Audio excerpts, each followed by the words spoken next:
Tinapay mula sa langit.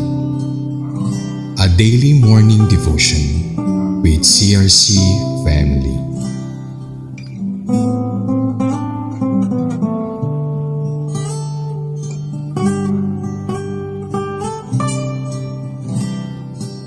Isang pinagpala, mapayapang umaga ang hatid kong pagbati sa inyong lahat, mga kapatid.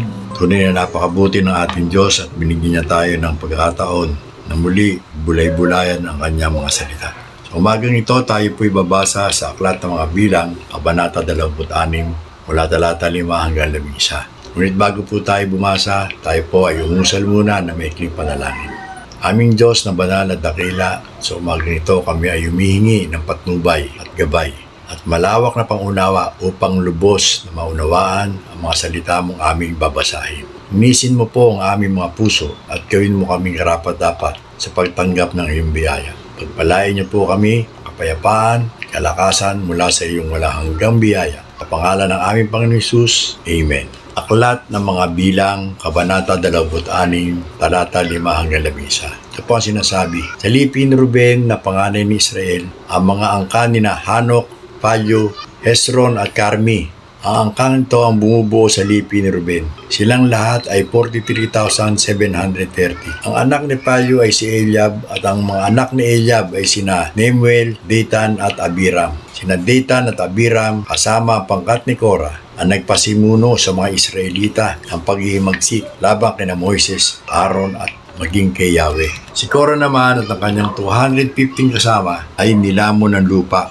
Ang pangyaring ito ay nagsilbing babala sa buong bayan, gayunman hindi kasamang namatay ang mga anak ni Korah. Purihin ng Diyos sa pagkakabasa ng kanyang mga salita. Sa mga talatang ating binasa ay makikita natin ang detalyadong kwento ng mga lahi ng mga alagad ni Ruben, ang panganay na anak ni Jacob. Ang genealogyang ito o genealogy, ito ay may mahalagang kahalagahan dahil ito ay nagpapatunay ng pagpapatuloy na angkan ng mga Israelita. Hingit sa kanyang kasaysayan, binibigyan din ng passage nito ang mga tema ng pamana, alaala at ang pagganap para sa mga pangako ng Diyos. Sa pamamagitan ng pagsusuri at pangalaga sa genealogyang ito, ang mga Israelita ay nagpapatibay ng kanilang pagkakakilanlan bilang mga piniling tao na may espesyal na pinagmulan. Sa malawak na kahulugan, ito ay nagpapakita ng kahalagahan ng pagkilala sa ating mga ugat ng lahi at pangunawa sa paglalakbay ng ating mga ninuno. Ang kaalaman na ito ay maaaring magbigay ng pakiramdam ng pag-aangkin, layunin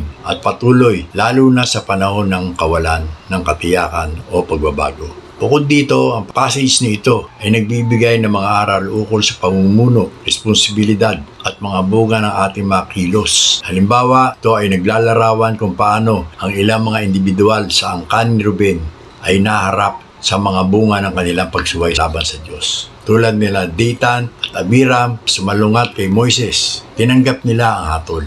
Ito ay isang aral na nagsisilbing paalala, nagpapahayag sa kahalagahan ng pagsunod at pagiging tapat sa ating relasyon sa Diyos. Pinapakita nito ang ideya na ang ating mga desisyon ay may mga bunga, hindi lamang para sa atin, kundi para sa pagsunod sa henerasyon. Bilang sa ating pagtatapos, ang Bilang, Kabanata 26, talata 5 hanggang 11, ay nagbibigay ng isang masusing pagtingin sa mayamang kwento ng kasaysayan ng tao na nagpapalalim sa tema ng lahi, pagkakakilanlan, katapatan at pananagutan.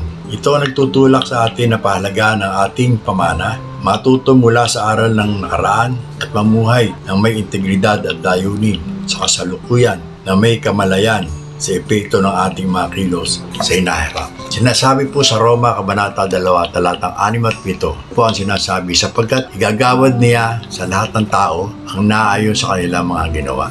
Bibigyan niya ng buhay na walang hanggan mga taong patuloy gumagawa ng mabuti at ang kahanggan ng karangalang, kadakilaan, kawalang kamatayan. Pagpalain ng Diyos sa pagkakabasa ng kanyang mga salita. Tayo po'y manalangin. Amang banal at takila, minsan pa kami nagpupuri at nagpapasalamat sa iyong wala hanggang kabutihan na aming naranasan sa aming buhay. Kay tapat sa iyong mga salita at patuloy nagbibigay sa amin ng kalakasan. Salamat sa mga salita mong aming tinunghaya sa umagang ito. Mga kwento at aral mula sa mga kasaysayan ng aming mga ninuno noong unang panahon. Pagpalain mo po lahat ng nakabahagi sa umaga nito sa aming pagbubulay-bulay ng iyong mga salita. Naway patuloy na kumilos ang banal na Espiritu sa buhay ng bawat isa na sumasampalataya at nagmamahal sa iyo, Panginoon Jesus. Pinupuri ka namin, iluluwalhati, ngayon at kailanpaman. In Jesus' precious name, we pray. Amen. Praise God. Maraming salamat po sa inyong lahat, mga kapatid, sa patuloy niyong pagsubaybay dito sa ating programa, Tinapay Mula sa Langit. Malaking tulong po ito para sa ikalalawak ng ating kaalaman hinggil sa salita ng Diyos at upang lumalim po tayo sa ating pananampalataya sa ating Panginoong Hesus. Muli po, inaanyahan kayo bukas, 5:30 ng umaga, sa patuloy na pag-aaral ng kanyang salita. Ibahagi po rin natin sa ating mga kaibigan at mga anak ang bidyong ito upang sila rin ay mapagpala at mapalakas ng kanilang mga espiritu. Purihin natin ang Panginoong Hesus at pagpalain po tayong lahat ng ating Diyos. Ako po si Pastor Ganap Carpio ng Dasmariñas, Cavite, Daughter Church, na nagsasabing, mahal ko po kayong lahat at mahal tayong lahat ating Panginoong Hesus. Maraming salamat po at muli magandang umaga po sa inyong lahat, and to God be all the glory.